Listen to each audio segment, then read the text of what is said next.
Dear children, good morning. उम्मीद है बच्चे हमारे पढ़ाई पर ध्यान दिए होंगे। आज फिर मैं बच्चों को सेहतमंद रहने का आशीर्वाद देते हुए कविता का क्वेश्चन आंसर का अभ्यास कराऊंगा और इसे लिखने के लिए भी दूंगा। मेरे बच्चों, पहले चैप्टर 1 के जो ऑब्जेक्टिव टाइप क्वेश्चंस हैं उसका अभ्यास करा दूं। पहला क्वेश्चन है, दिए गए शब्दों के प्रवाची में निशान लगाइए। शब्द दिए हैं यहां और प्रत्येक शब्द के 3 प्रवाची दिए गए, 1, 2, 3, जिनमें से 2 सही है, 1 गलत। 2 सही है, 1 गलत। ध्यान देना। पहला शब्द है विश्व। विश्व, विश्व मीन्स जग, जगत, दुनिया, संसार, विश्व। अब देखना है किसके कितने प्रवाची यहां दिए हैं। पहला है संसार, दूसरा शहर, तीसरा दुनिया। शहर तो एक टाउन को कहा जाता है, दुनिया नहीं, इसीलिए संसार सही है, सही का दुनिया सही है और शहर गलत है। यहां तुम्हें करना है। दूसरा शब्द है छल। छल, फरेब, धोखा। छल का 3 प्रवाची है, लेकिन 2 सही है, 1 गलत। धोखा, हिंसा, कपट। धोखा, हिंसा, कपट। मेरे बच्चों, धोखा, छल का प्रवाची धोखा सही है, हिंसा गलत, कपट सही। तीसरा शब्द है वीर, बहादुर, साहसी। वीर, साहसी सही है, बहादुर सही है, डरपोक, डरपोक गलत। चौथा वर्ड है संदेश, मैसेज। इसके 2 प्रवाची, 2 प्रवाची। संदेश, विनती, खबर, समाचार। विनती का मतलब होता है रिक्वेस्ट करना, जबकि है संदेश। संदेश का मतलब मैसेज। खबर और समाचार दोनों सही, और विनती क्या है, गलत। 5वां शब्द है राज। राज, पहला है मानवता, दूसरा शब्द है शासन, तीसरा हुकूमत। मानवता मीन्स ह्यूमैनिटी, मनुष्यता, जो राज शब्द का प्रवाची नहीं है, इसलिए मानवता के सामने क्रॉस, शासन के सामने सही और हुकूमत के सामने सही। ये रहा वैकल्पिक व्याकरण का पहला क्वेश्चन। दूसरा क्वेश्चन, विलोम शब्द लिखना है, ऑपोजिट वर्ड। ऑपोजिट वर्ड, पहला शब्द है आजादी। आजादी का ऑपोजिट है गुलामी। यहां ब्रैकेट में दिया हुआ है मेरे बच्चों, इसे मैंने नहीं दिया है, केवल उसका ऑपोजिट लिख दिया है। सभी मैं फोटो खींचकर मैं सभी बच्चों को दे दूंगा। इसे कॉपी में चैप्टर 1 ऊपर का जहां तुम वर्ड मीनिंग लिखे हो उसके नीचे पहले क्वेश्चन आंसर लिख देना, उसके बाद इन दोनों प्रश्नों को करना। दूसरा शब्द है यश। यश, नेम एंड फेम जिसको इंग्लिश में कहते हैं। यश, अपयश। अपयश मीन्स बदनामी। यश, अपयश। वीर, कायर। वीर, कायर। स्वदेशी, अपने देश की, अपोजिट विदेशी, दूसरे देश की।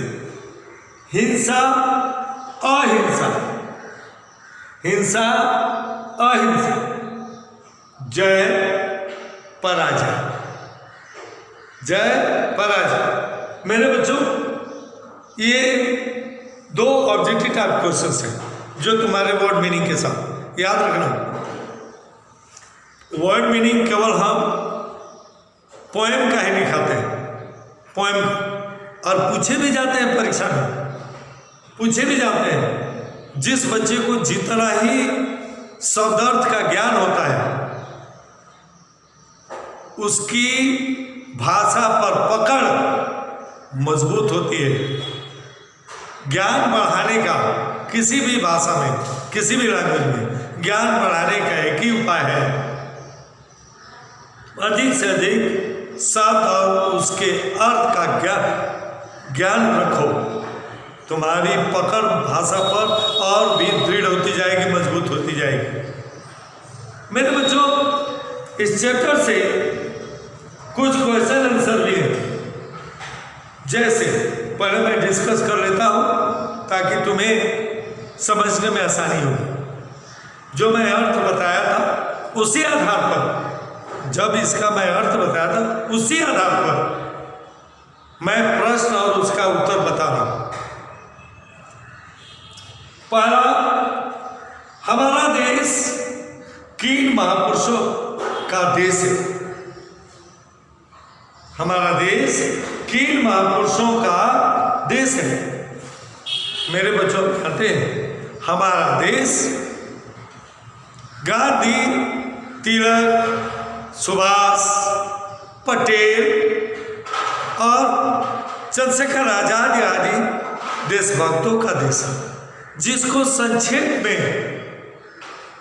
संक्षेप में आंसर ये होगा कि हमारा देश गांधी मीन्स महात्मा गांधी, तिलक अर्थात बाल गंगाधर तिलक,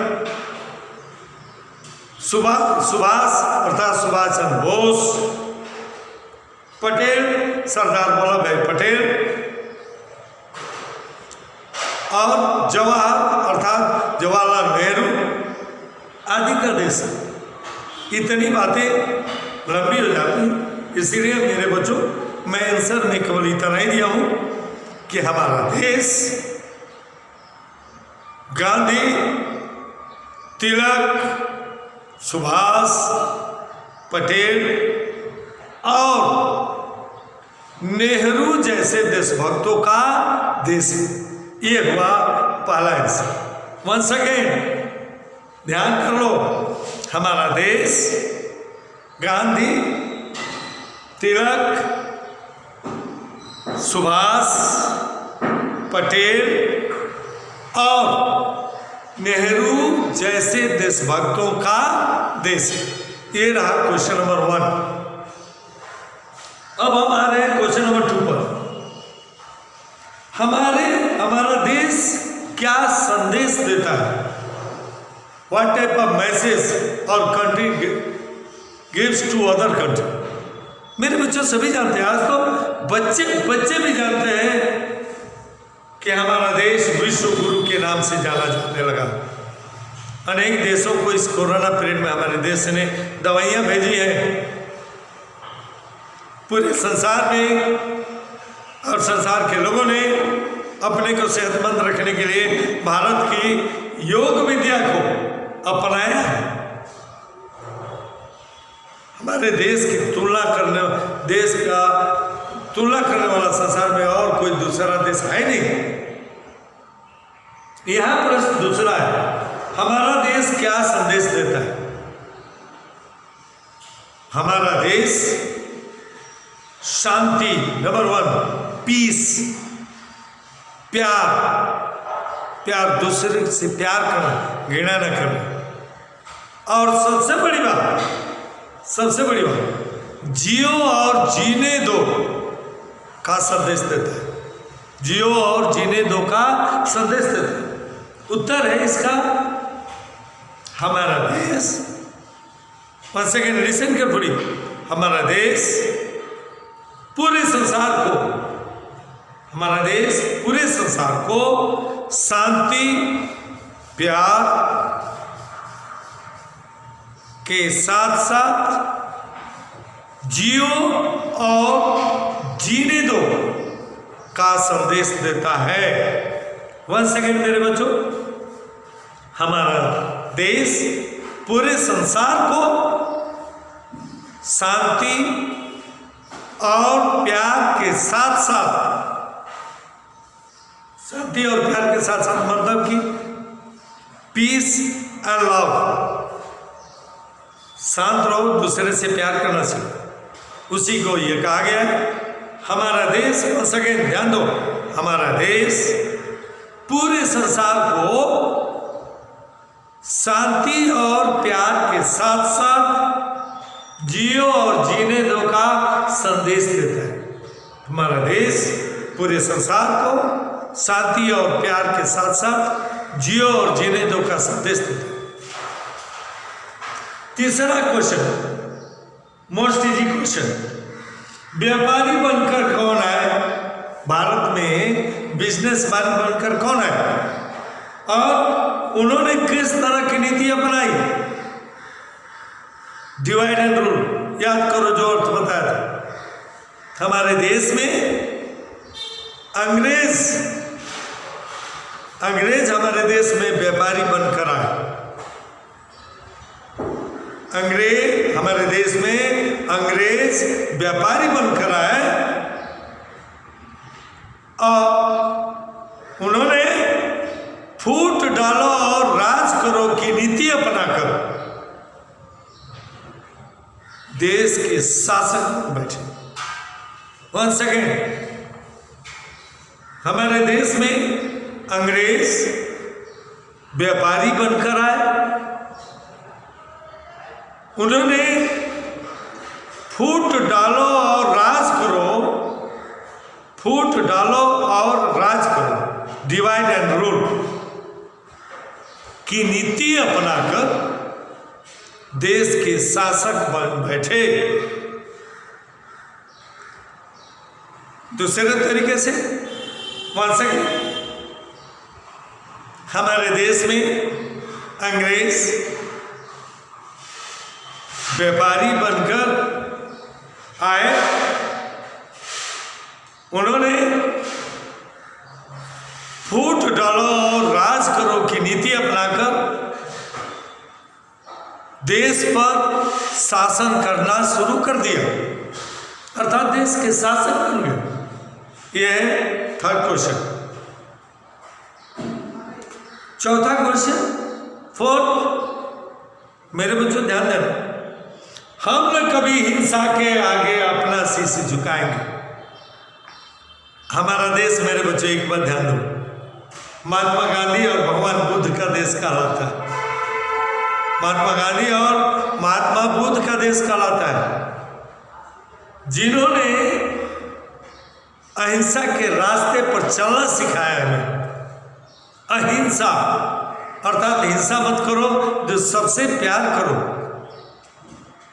लेकिन यह क्वेश्चन है, उन्हीं के कारण आज भी, महात्मा गांधी के कारण, भगवान बुद्ध के कारण आज हम अहिंसा के रास्ते पर चलते हैं।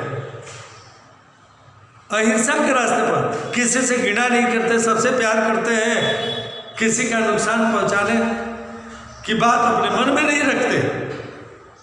फिर भी यहाँ कभी क्या करा है, हम न कभी हिंसा के आगे अपना सिर झुकाएंगे। हम कभी भी हिंसा के सामने शीश नहीं झुकाएंगे। इसका अर्थ क्या है? अर्थ है मेरे बच्चों, इसका अर्थ है हम भले ही अहिंसा के रास्ते पर चलने वाले हैं, किंतु हिंसा को सहने वाले भी नहीं है। उसका जवाब देना भी हम जानते हैं। अहिंसक होने का मतलब ये नहीं कि कोई मारता रहे हम सहते रहे। मेरे बच्चे एक बात ध्यान देना, अत्याचार सहना भी पाप कहलाता है। अत्याचार सहना भी पाप कहलाता है। अत्याचार का विरोध करना चाहिए। हम भले ही अहिंसा के रास्ते पर चलने वाले हैं, किंतु अहिंसा को सहने वाले नहीं, उनका विरोध करना भी हम जानते हैं। यह है चौथे प्रश्न का उत्तर। पांचवा, हमें आजादी कैसे मिली? How did we get the freedom? कैसे हमें आजादी मिली? मेरे बच्चे याद रखो, पोएम में हम पढ़ाए थे कि आजादी की लड़ाई 1857 में शुरू हुई थी। Fighting for freedom started in 1857 और ये समाप्त हुआ 15 अगस्त 1947 को। तब जाकर हमें आज़ादी मिली। मेरे बच्चों, हमें आज़ादी देश के अनगिनत वीर शहीदों के बलिदान स्वरूप मिली, उसका हमें सम्मान करना चाहिए। आज के लिए इतना ही। धन्यवाद मेरे बच्चों।